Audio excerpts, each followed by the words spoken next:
എന്റെ മോളുടെ കല്യാണം അങ്ങനെയൊക്കെ ആർഭാടമായിട്ട് നടത്തണമെന്ന് എനിക്ക് ആഗ്രഹമില്ലഞ്ഞിട്ടല്ല. പക്ഷേ എന്റെ കയ്യിൽ അത്രയും പണമില്ല. അതുകൊണ്ട് എന്താ? ചടങ്ങ് അച്ഛൻ ആഗ്രഹിച്ച പോലെ തന്നെ നടത്തണമെന്നല്ലേ ഞാൻ പറഞ്ഞുള്ളൂ. അതെങ്ങനെ ചെയ്യണം, ഏത് ലെവലിൽ ചെയ്യണം എന്നൊക്കെ തീരുമാനിക്കുന്നത് അച്ഛൻ മാത്രമായിരിക്കും. ഒരു വിവാഹത്തിന് പണത്തിന്റെ നിറവല്ല, മനസ്സിന്റെ നിറവാണ് പ്രധാനമെന്ന് ഞാൻ തിരിച്ചറിയുന്നുണ്ട് അച്ഛൻ.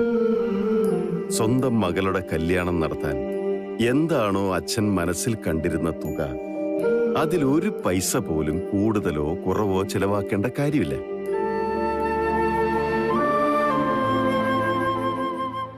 എവിടെ വെച്ചാണോ അച്ഛൻ സുമിതയുടെ കല്യാണം നടത്താൻ ആഗ്രഹിക്കുന്നത്, അവിടേക്ക് ഞാനും എന്റെ വീട്ടുകാരും വരും.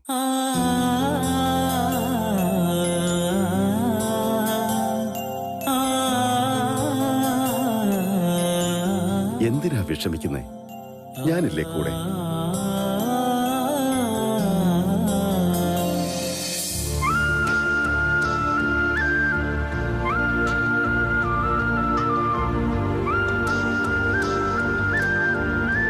ഈ ഗിരി എവിടെ പോയി? ആകാശേ, ഗിരി എവിടെ പോയടാ? അവനെ കണ്ടില്ലല്ലോ. ഉണ്ടാവണല്ലോ. അതേ വന്നു.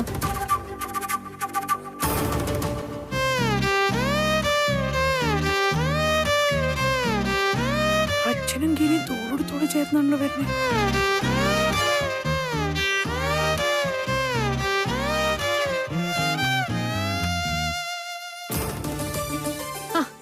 നീ എവിടെയായിരുന്നു ഗിരി? ഓരോന്ന് പ്ലാൻ ചെയ്യുന്നതിന്റെ ഇടയിൽ ഇങ്ങനെ മുങ്ങിയാൽ എങ്ങനെയാ? അല്ലമ്മേ, ഞാന് എല്ലാരും നിന്നെ കാത്തിരിക്കാവാ. ഇരിക്ക.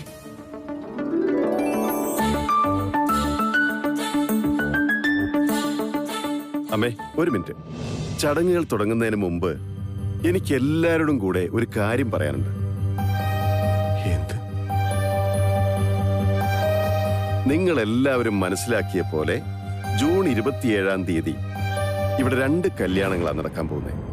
എന്നാൽ 2 കല്യാണങ്ങളും വെവ്വേറെ മണ്ഡപത്തിൽ വെച്ചായിരിക്കും നടക്കുന്നത്. രാവിലെ നടക്കുന്ന കല്യാണം, അതായത് സാനിയയുടെയും ശ്രീനീഷിന്റെയും കല്യാണം, നമ്മൾ നമ്മുടേതായ രീതിയിൽ നടത്തും. നമ്മൾ ഉദ്ദേശിക്കുന്ന സ്ഥലത്ത് നടത്തും. അതിന്റെ സർവ്വ ചെലവും വഹിക്കുന്നത് ഞാനായിരിക്കും. അതുപോലെ സുമിതയുടെയും എന്റെയും കല്യാണം സുമിതയുടെ അച്ഛൻ ഫിക്സ് ചെയ്യുന്ന സ്ഥലത്തായിരിക്കും കാര്യങ്ങൾ നടക്കുന്നത്.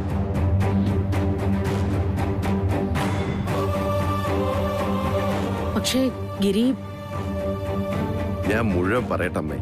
സുമിതയുടെ അച്ഛനെ ഞാൻ വാക്ക് കൊടുത്തു. അദ്ദേഹം കല്യാണം നടത്താനായി ഏത് ഓഡിറ്റോറിയം തിരഞ്ഞെടുക്കുന്നോ അവിടേക്ക് നമ്മൾ എല്ലാവരും ചെല്ലും. ഇത് പണിയാകും കേട്ടോ. സാനിയയ്ക്ക് വേണ്ടി എന്തൊക്കെ ചെയ്യുന്നുവോ അതെല്ലാം നമ്മൾ ആർഭാടമായി ഒരു കുറവും വരാത്ത രീതിയിൽ തന്നെ ചെയ്യും. എന്നാൽ സുമിതയ്ക്ക് വേണ്ടി അവളുടെ അച്ഛൻ എന്താണോ ചെയ്യാൻ ആഗ്രഹിക്കുന്നത് അത് അദ്ദേഹത്തിന്റെ രീതിയിൽ തന്നെ. പക്ഷെ ഗിരി, അത് എങ്ങനെ ശരിയാവും? നമ്മുടെ ഫംഗ്ഷനുകൾക്ക് വരുന്ന സെലിബ്രിറ്റി ഗസ്റ്റുകളെ എന്ത് ചെയ്യും? അവർക്ക് വേണ്ട രീതിയിലുള്ള റിസപ്ഷൻ നമ്മൾ കൊടുക്കണ്ടേ? VVIPസിന്റെ കാര്യത്തിൽ ഒരു വിട്ടുവീഴ്ചയും പറ്റില്ലെന്ന് നീ തന്നെയല്ലേ പറഞ്ഞത്? കല്യാണം നടക്കുന്ന സ്ഥലത്തിന് അതിന്റേതായ ആംബിയൻസ് ഒക്കെ വേണ്ടേ? ഇല്ലെങ്കിൽ കല്യാണം കൂടെ വന്നവരൊക്കെ അതേപോലെ തന്നെ തിരിച്ചു പോകും. വാസ്തവത്തിൽ നമ്മുടെ അതിഥികൾക്ക് എന്തായിരിക്കും പ്രാധാന്യം? എന്റെ കല്യാണമോ അതോ കല്യാണം നടക്കുന്ന സ്ഥലമോ? നമ്മുടെ ഗസ്റ്റ് ലിസ്റ്റിൽ എന്നേക്കാൾ കൂടുതൽ കല്യാണ മണ്ഡപത്തിന് പ്രാധാന്യം കൊടുക്കുന്ന ആരെങ്കിലും ഉണ്ടെങ്കിൽ അവരെ ആ ലിസ്റ്റിൽ നിന്ന് ഒഴിവാക്കിയ പോരെ? അച്ഛാ, അച്ഛൻ്റെതായ രീതിയിൽ എല്ലാ കാര്യങ്ങളും നടക്കട്ടെ. No problem. ചേച്ചി, വല്ല ഓണം കയറാ മൂലയിൽ കൊണ്ട് കല്യാണം വെച്ചാ അവിടേക്കൊരു പട്ടിയും വരാൻ പോകുന്നില്ല. 3-4 TV താരങ്ങൾ വന്നാലായി. എന്ന കാര്യങ്ങളെല്ലാം തീരുമാനമായ സ്ഥിതിക്ക് നമുക്ക് ഊണ് കഴിച്ചാലോ? അല്ലേ അമ്മേ?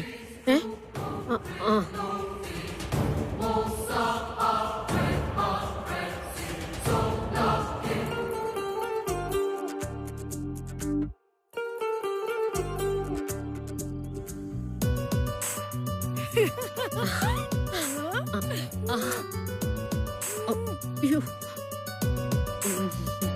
Okay bye. ബൈ. മോളു വേണമായിരുന്നു. സുനിത, ഇപ്പൊ എല്ലാ അർത്ഥത്തിലും നീ ഈ കുടുംബത്തിലെ ഒരാളായി കഴിഞ്ഞു. Welcome any time. അത് പിന്നെ എടുത്ത് പറയണോ അല്ലേ? ഞാനും സുമിത ഇനി ഒഴിവ് കിട്ടുമ്പോഴൊക്കെ ഇവിടേക്ക് വന്നോളാം. ഇനി നമ്മളൊരു കുടുംബല്ലേന്നേ. വന്നും പോയി ഇരുന്നാലല്ലേ ബന്ധം ഊട്ടിയുറപ്പിക്കാൻ പറ്റുള്ളൂ. ഇന്നലെ ഓ പോകാം. ആ നിങ്ങളും ഞങ്ങളുടെ വീട്ടിലേക്ക് വരണം കേട്ടോ. Okay, sure. സാനിയെ ഞാൻ പ്രത്യേകം ക്ഷണിക്കുന്നില്ല. കാരണം സ്വന്തം വീട്ടിലേക്ക് വരാൻ ആരെയും ക്ഷണിക്കേണ്ട കാര്യമില്ലല്ലോ. മോക്ക് എപ്പോ വേണേലും അങ്ങോട്ട് വരാം കേട്ടോ. ആ ഗിരി, ഉം. ബിജുവിനെ വിളിച്ച് കാർ ഇറക്കാൻ പറയും. ആ. ഇത്രയും രാത്രിയായ സ്ഥിതിക്ക് ഇനി ഇവർക്ക് ഓട്ടോ എവിടുന്ന് കിട്ടാനാ? വേണ്ട, ഞങ്ങൾ ഞങ്ങളുടെ കാറിലാ വന്നിരിക്കണേ. ആ, അത് നന്നായി. ഏതാ വണ്ടി?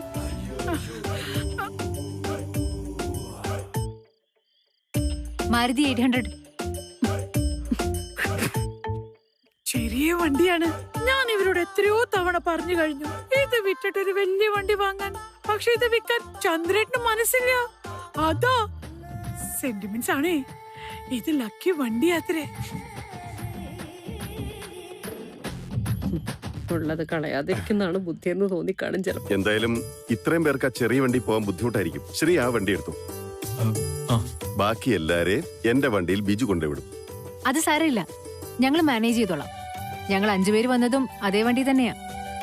വരുമ്പോ ഒരു ബുദ്ധിമുട്ടുണ്ടായിരുന്നില്ല, പോകുമ്പോഴും ഉണ്ടാകാൻ സാധ്യതയില്ല. Anyway, thanks for the concept. നമുക്കിന്ന് ഇറങ്ങാച്ചാ. വാ മോനെ.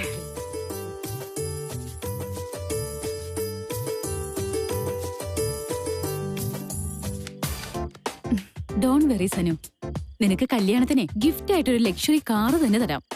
അപ്പൊ പിന്നെ ആ തീപ്പെട്ടിക്കൂടിൽ നിനക്ക് കേറേണ്ടി വരില്ല.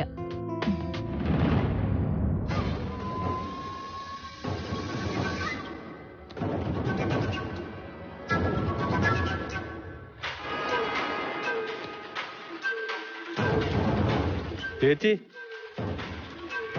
നല്ലൊരു ദിവസമായിട്ട് ചേച്ചി ആ മൂഡ് ഓഫിലാണല്ലോ. എന്തു പറ്റി? നല്ല ദിവസോ?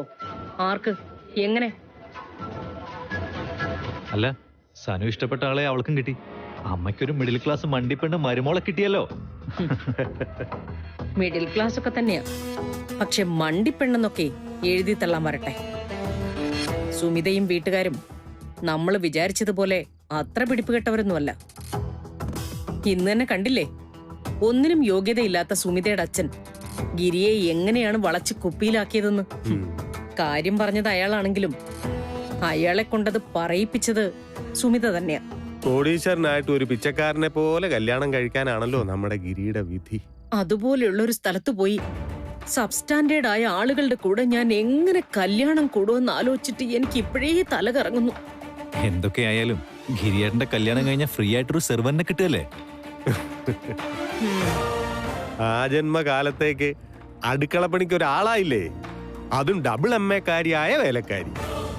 5 പൈസ ശമ്പളം ചോദിക്കുകയില്ല, നമ്മൾ കൊടുക്കുകയും വേണം. അവള് പ്രതിഫലം ചോദിച്ചാലോ? അങ്ങനാണെ നമ്മളത് മുളയിലേ നുള്ളിക്കളയും. ഒന്നാമത് ഗിരിയേട്ടൻ അവരെ കണ്ണെടുത്താ കണ്ടൂടാ. നമ്മളൊക്കെ ഇത്ര നിർബന്ധിച്ചുകൊണ്ട് മാത്രമാണ് ഗിരിയേട്ടൻ കല്യാണത്തിന് സമ്മതിച്ചത്. അങ്ങനെ വല്ല ഓവർ സ്മാർട്ട്നെസ്സും അവരിവിടെ വന്ന് കാണിച്ച അതോടെ അവരെ പിടിച്ച് പുറത്താക്കാൻ പോകുന്നതേ ഗിരിയേട്ടൻ തന്നെയായിരിക്കും. ചേച്ചി, ഇതൊരു മാറ്റ കല്യാണം മാത്രമാണ്, അത് നമ്മൾ മറക്കരുത്. സുമിതയും അവരുടെ വീട്ടുകാരെയും ആ കാര്യം മറക്കാൻ അനുവദിക്കുകയും ചെയ്യരുത്. ഒരു അഡ്ജസ്റ്റ്മെന്റ് കല്യാണമാകുമ്പോൾ അതിൻ്റെതായ വിട്ടുവീഴ്ചകളൊക്കെ വേണ്ടി വരും. ഈ വീടിനെയും ഗിരിയെ അങ്ങ് ഭരിച്ചു കളയാൻ അവക്ക് വല്ല മോഹം ഉണ്ടെങ്കിൽ അത് വെറും വ്യാമോഹം മാത്രമാണെന്ന് അവക്ക് അധികം വൈകാതെ മനസ്സിലാകും.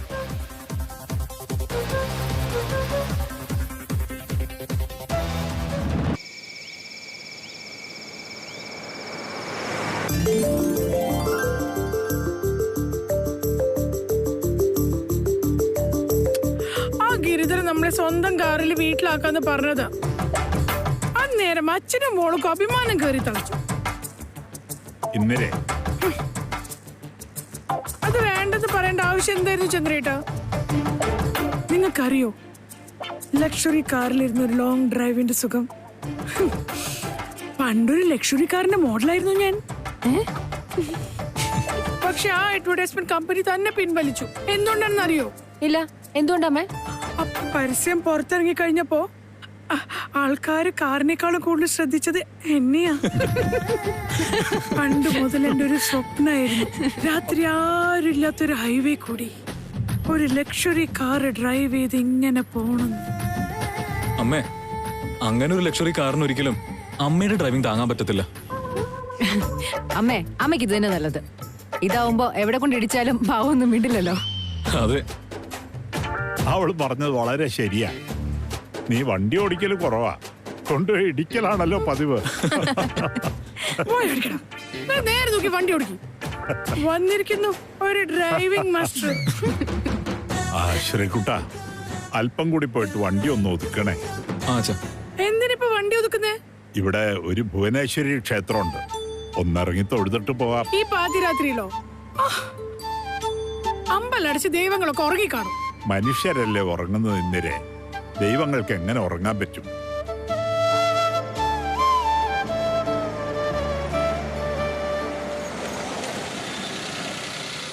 അയ്യോ, നടിയിൽ വെക്കാൻ ഒരു പാക്കറ്റ് ചന്ദനത്തിന് പോലും ഇല്ലല്ലോ. ഓ, അതിന്റെ ഒന്നും ആവശ്യമില്ല ഇന്ദിരെ. ഭക്തിയും വിശ്വാസം ഉണ്ടെങ്കിൽ അത് മതി.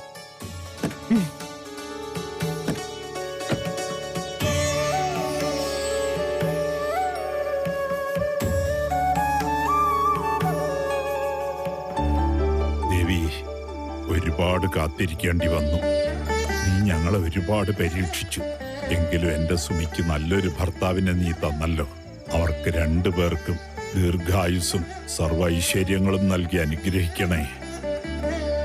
ദേവി, ഈ കല്യാണം കൊണ്ട് എനിക്ക് എന്തെങ്കിലും സന്തോഷം കിട്ടുമെങ്കിൽ അതെന്റെ അനിയനും എന്റെ കുടുംബത്തിനും ഒക്കെ ഉണ്ടാവുന്ന സന്തോഷമാണ്. അതങ്ങനെ തന്നെ നിലനിൽക്കണം എന്നല്ലാതെ വേറെ ഒരു പ്രാർത്ഥന എനിക്കില്ല. എനിക്കത് മതി, അത് മാത്രം. ജീവിതത്തിൽ ആദ്യമായിട്ട് എന്റെ ചേച്ചിയുടെ ജീവിതത്തിൽ സന്തോഷം ഉണ്ടായിരിക്കുക. ആ സന്തോഷം എന്നും നിലനിൽക്കണേ അമ്മേ.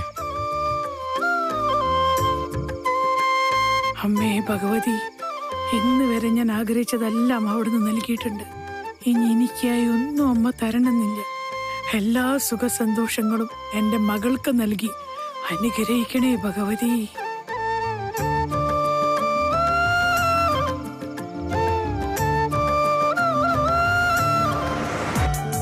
ഇന്നത്തെ ഡിന്നർ സൂപ്പർ ആയിരുന്നു അല്ലേ അച്ഛാ? 5 സ്റ്റാർ ഹോട്ടലിലല്ലടാ, നന്നാവാതിരിക്കോ? ഫുഡ് വാസ് ഗുഡ്, പക്ഷെ ലാസ്റ്റ് ആയിട്ട് വിളമ്പിയ ആ ഡെസേർട്ട് ഉണ്ടല്ലോ, അത് വാളിപ്പോയി. അവസാനം വിളമ്പുന്ന മധുരം നന്നായില്ലെങ്കിലേ മൊത്തം വിരുന്നിന്റെ രസം അങ്ങ് പോവും. അതെങ്ങനെ? നമ്മുടെ കാര്യം പറയുകയാണെങ്കിൽ ഡെസേർട്ടിന്റെ മെനു ഐസ്ക്രീം ഇല്ലെങ്കിൽ പൂർണ്ണമാവില്ലല്ലോ. എങ്ങനെ പോയാലും എവിടെ പോയാലും ചന്ദ്രേട്ടൻ അവസാനം ഐസ്ക്രീമിലെത്തും. നമ്മുടെ കുടുംബത്തിന്റെ സന്തോഷ നിമിഷങ്ങൾ പൂർണ്ണമാവണേ. ഐസ്ക്രീം കൂടിയേ തീരും. സുമിതേച്ചിയുടെ ഫേവറേറ്റ് അല്ലേ അത്? കളിയാക്കൊന്നും വേണ്ട. നല്ല രീതിയിൽ ഒരു അത്താഴം കഴിച്ചിട്ടേ ഒരു ഐസ്ക്രീം കൂടെ കഴിച്ചില്ലെങ്കിൽ നമ്മുടെ വീട്ടിൽ ആർക്കും തൃപ്തിയാവില്ല, പ്രത്യേകിച്ച് അച്ഛന്. എന്നാ പിന്നെ നമുക്ക് അതാണ് ആ ബീച്ച് സൈഡിലോട്ട് വണ്ടി വിട്. അവിടെ ഇപ്പോ ഇഷ്ടം പോലെ ഐസ്ക്രീം കടകൾ ഉണ്ടാവും. പിന്നല്ല, ഓക്കെ.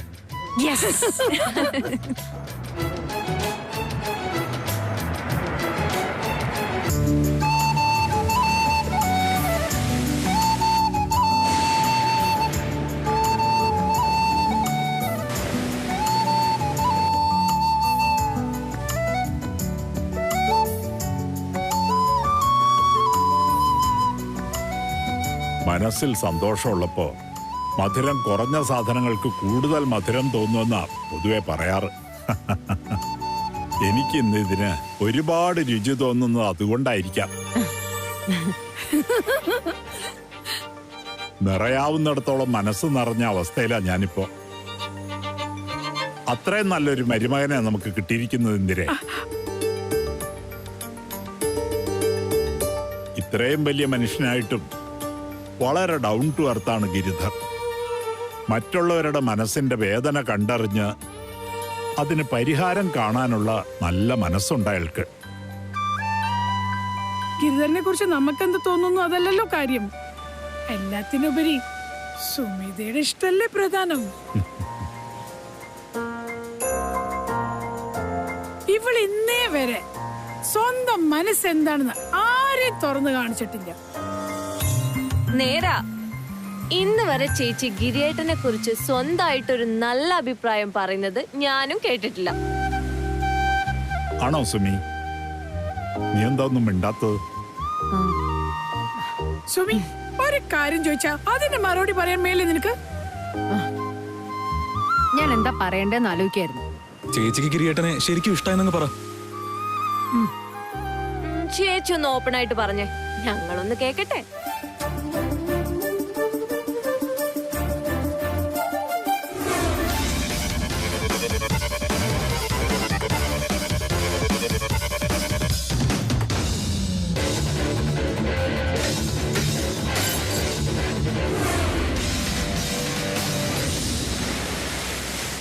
ഈ ലോകത്തിനോട് തന്നെ ഏകനായി പോരാടി ഇത്രയും വളർന്നൊരാളാ ഗിരി.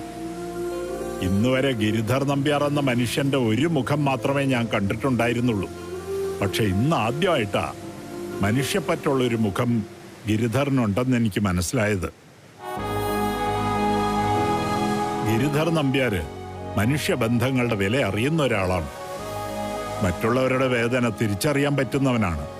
നിന്നെ അവൻ നന്നായി നോക്കുമെന്ന് എനിക്ക് ഉറപ്പാ സുമി.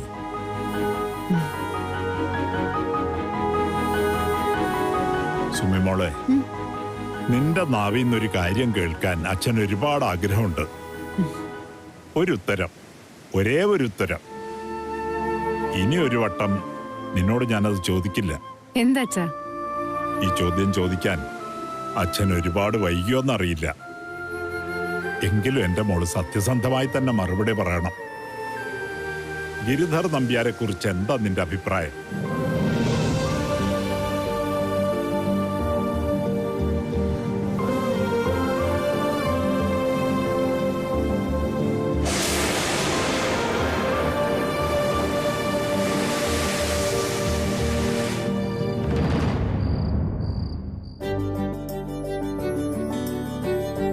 അങ്ങനെ ഇന്നത്തെ ചടങ്ങ് എല്ലാം കൊണ്ടും ഭംഗിയായി. നിന്റെ ആ തീരുമാനാടാ ഏറ്റവും നന്നായത്. ഏത് തീരുമാനം? നിങ്ങളുടെ കല്യാണം സുമിതയുടെ വീട്ടുകാരുടെ നിലയ്ക്കനുസരിച്ച് നടത്താമെന്ന് നീ സമ്മതിച്ചില്ലേ? വളരെ നല്ല കാര്യമായി. I am really proud of you. പക്ഷേ നിന്റെ വീട്ടുകാർക്ക് അത് എത്രമാത്രം ബോധിച്ചു കാണുമെന്ന് എനിക്കറിയില്ല. നീ ആ കാര്യം ഡിക്ലെയർ ചെയ്തപ്പോ നിന്റെ അമ്മയുടെ മുഖം സ്വിച്ച് ഓഫ് ആക്കിയ പോലെ അങ്ങ് മങ്ങി. എടാ, എന്തോന്നീ നോക്കുന്നേ? എടാ, AC-യുടെ റിമോട്ട്. എന്തൊരു ചൂടായത്! ചൂടോ? എടാ, AC ഓണായിരിക്കില്ലേ?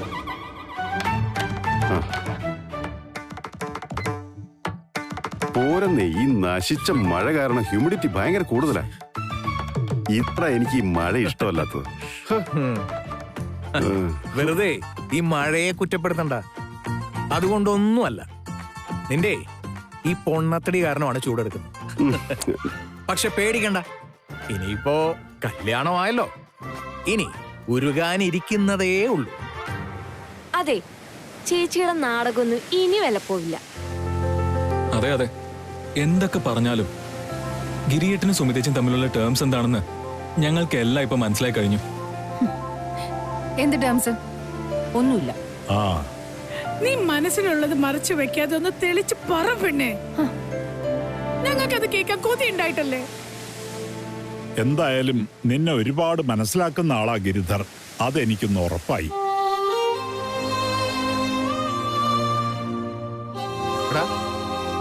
ഈ രാത്രി നീ ആരെ ഫോൺ ചെയ്യാ? ഇടാ സുമിതേനെ, ഒരു കാര്യമുണ്ട്, അതിപ്പൊ തന്നെ പറയണം, അല്ലെങ്കിൽ ശരിയാവില്ല. പറയൂ മോളെ, നിനക്ക് എന്താ ഗിരിധരനെ കുറിച്ചുള്ള അഭിപ്രായം? അത് എന്തായാലും ഞാൻ കരുതി അത്രയും മോശപ്പെട്ട ആളല്ല.